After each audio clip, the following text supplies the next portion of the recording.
It's an honor for me to talk to you today about food and agriculture.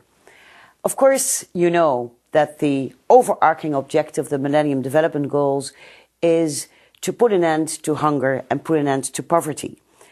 And 2/3 of the world's poor live in rural areas and thus depend on agriculture. So food and agriculture are at the heart of the Millennium Development Goals. Now, the primary responsibility to achieve these goals is, of course, with developing countries themselves. But we, the rich countries, have to do a better job on our part of the deal, on aid to start with. And I'm really sad to see that in Italy, already the smallest of all the rich countries in terms of giving money to poor countries, is actually using the financial crisis and budget deficits as an excuse to even further cut on their aid programs. But let me make the point today that actually our agriculture and trade policies are at least as important to provide poor producers with markets, generating jobs, income, allowing them to lift themselves out of poverty, and to provide poor countries with the resources to finance their poverty strategies, to invest in health and education. And in fact, the impact of European trade policies on developing countries and on the well-being of the people there is much larger than the impact of all our aid put together. And these policies are often at odds with the objectives of our aid policies, and in fact, they undermine or even undo the impact of aid. So let me explain that. When I was a Minister for Development Cooperation in the Netherlands, we had this fantastic project in Tanzania, which was intended to help poor dairy farmers to get more milk out of their cows. And our project was very successful. The cows produced gallons and gallons more of milk. But the problem was that the milk factory, still didn't buy the milk from those farmers because Dutch milk powder was so much cheaper they could never compete. Cheap, subsidized, exported Dutch milk powder. And there are a lot of other examples. You know that there is subsidized pig meat on markets in poor countries for 70 cents per kilogram. How can local farmers compete?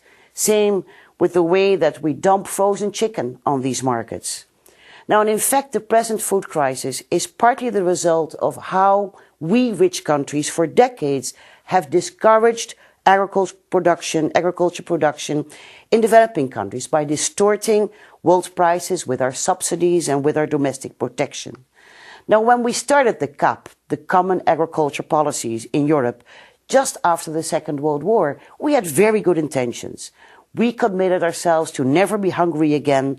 So we created all these incentives for farmers to produce more and more and more and more finally than we ever could swallow ourselves.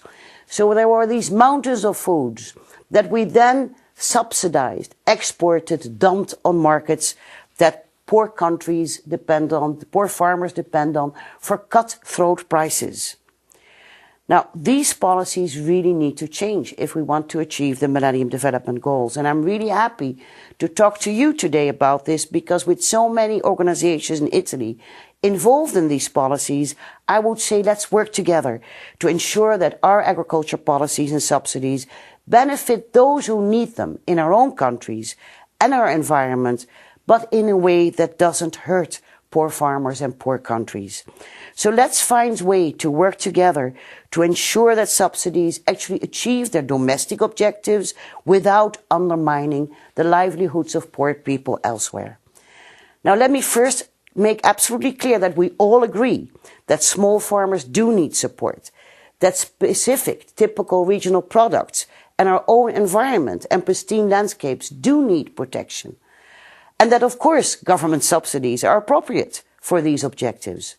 But I believe that it's possible to do so without that collateral damage, without distorting the prices on markets that poor farmers in developing countries depend on. Now, what we need to do is to make sure that subsidies are properly targeted for these objectives that we all agree on. Now, if that's the case, they wouldn't distort external markets. Now, that's the real question we have to face.